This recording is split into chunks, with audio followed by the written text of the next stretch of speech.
Hey everybody, Animal Man here. Today we're going to talk about an Altoids tin kit, a survival kit for kids. Part 1 I did on a friend's channel. It's called Gardenfork. That's his YouTube channel. His name is Eric. And he's got a really cool channel, a lot of, homesteading, do-it-yourself projects. There's some plants, a lot of cooking stuff on there. I love his stuff. So part 2 we're going to do right now, right here. And this is we're going to show you all the different things you can use this for in a true wilderness survival setting.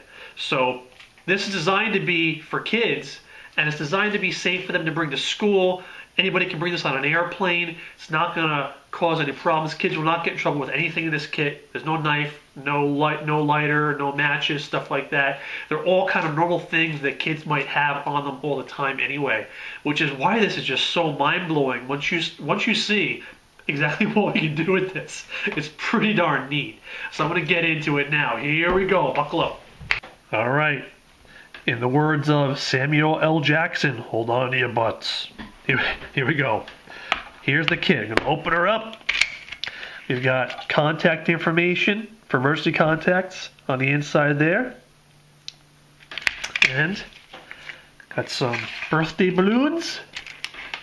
Magnifying glass CR123 camera battery, 2 sticks of bubble gum, a whistle, paper clip, got a pencil and a pencil sharpener, a small Swiss Tech multi-tool, which is pliers and screwdrivers on it, no blade, a couple of Band-Aids, 2 alcohol prep pads, $5 bill, and 3 safety pins. That is the full contents of our kit. That and that alone will help you survive, baby. And here we go. We're going to start out with our cutting tools. What? You say? There's no cutting tools in here. Oh, here we go with this. I'm going to move this out of the way. I'm going to get a cutting board. My cutting board over here. Alright, check this out. We have a pencil sharpener, don't we? And we have a screwdriver. So we're going to take the small screwdriver, and I would like to keep the larger hole for later with the blade. So we're going to remove the blade of the small pencil sharpener here. And it's just like a razor blade. There's a little screw. Here's the blade, if I can pick it up off this thing. So there it is. It's got, this here is the sharpened edge. So you could use that in a pinch to do some small cutting tasks, but it is kind of hard to hold, not the safest. So it would be helpful to make a little handle for it. There's several different ways to do this. Here's the first one. We're going to take this screw, put it back through the screw hole, hold it in there. I'm going to take one of these safety pins. I'm going to open that up. If we pull it open, it makes that hole a little bit larger, and we're going to be able to slide that screw right through that hole. There we go, it's in nice and tight. Now to fully tighten it, we close this safety pin up.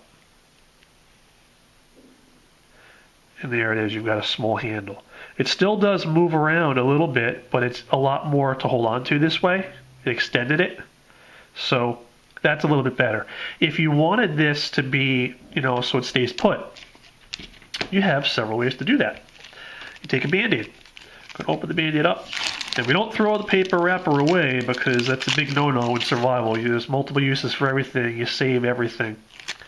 So we're going to take this out, hold it down. We're going to use our new cutting tool to cut about 1/3 of this off. We're going to cut it 1/3 of the way across, but all the way down. Hopefully I did it in one swipe for you. There it is. So now we can take that Band-Aid and wrap it around here to secure it better to that pin. And now we get to the part where the actual cotton is, and that will go over the blade, make it a little bit thicker and grab better for you, so it's safer. So you can use that just like it's tape. And there you go. Now you've got a larger cutting tool that's got a sturdy handle. If that's not big enough for your liking, we can then add this paper clip to it to make it even larger and sturdier. You can use the Band-Aid, or here's something else cool you can do. You can take one of these balloons, lay it down flat. We're going to make something, this is called Ranger bands. All the tactical people in survival make up crazy technical names for everything, but it's basically a rubber band. We're going to make our own rubber bands just by slicing this balloon, the neck of the balloon. So you cut the balloon off, and we're going to make like 2 rubber bands probably. You just hold that down the best you can. And there. So now we've got our own rubber band we just created, which in itself has all kinds of cool uses. And we're just going to wrap it around this several times. Nice and tight. Do one more over here. 2 more. 2 more. And now that is good as gold. Nice and secure. So now we've got a cutting tool, much easier to handle, a lot safer, not as likely to get lost or anything. So that's your cutting tool.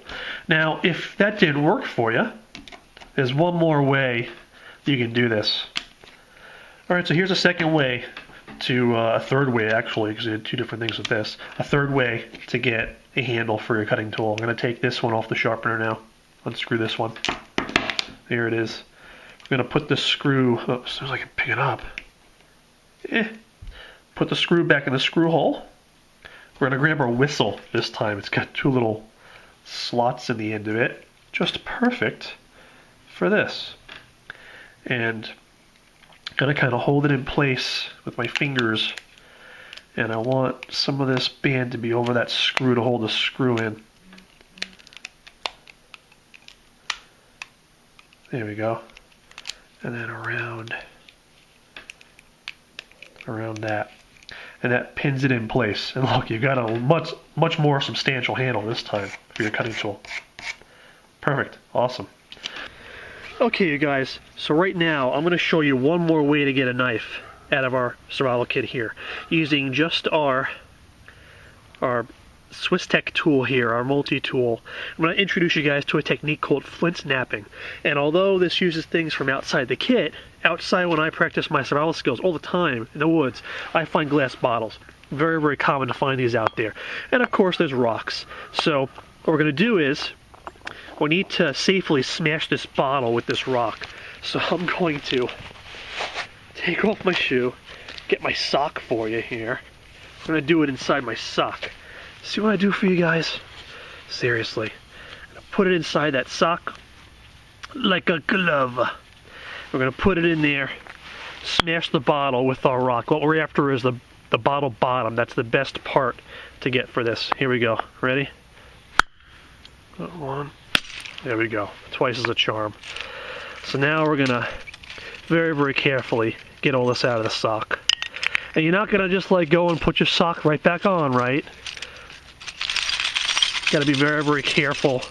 We'd actually have to wash the sock out, shake it out really, really good, maybe wash it out before you could use it again. So, and that label too, you save that label. All kinds of uses for fire, for writing on. You really definitely want to keep that label there. So I'm going to fold this over so I've got twice the protection when I handle this. And I'm just going to hold it, get all these parts sticking off the edge off of there with this rock. Let's get it out of the way because we don't need to use that.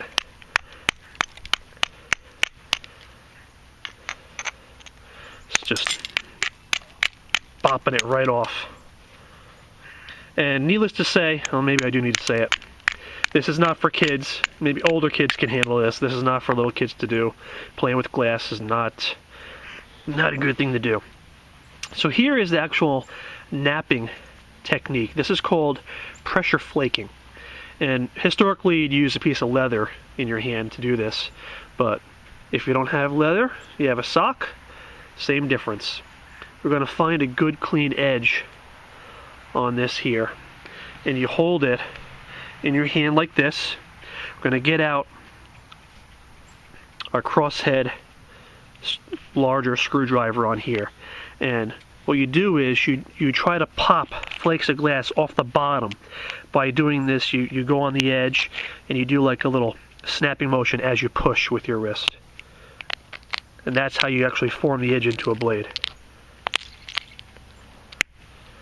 So there's a good one. Hear that pop. You know you got it. There's one. There's the flake that came off right there. That's what we're after.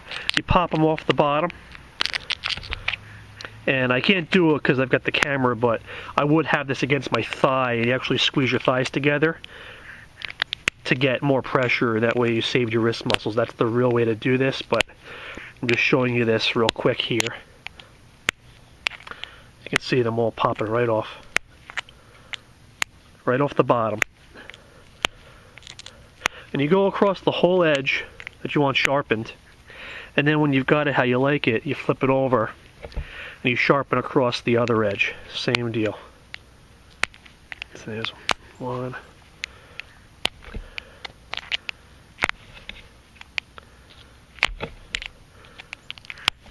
Okay, that's how you make the blade. You can see right there it's starting to get sharp. Right, that section right there. And that would be your edge. Now the side of it that you want for your handle, you would take this rock, you scrape it. You scrape all the sharp stuff and you scrape it right off. That way you have areas of this that you can handle without any sharp edges. And then you could also, you know, hold it by the sock whenever you're going to use this for cutting. And depending on how you nap this edge, you can make this into a knife blade, a saw blade. You can use it almost like a little hatchet, gently though, because it is glass. Whatever you want. And that's how you get a blade from a Snapple bottle.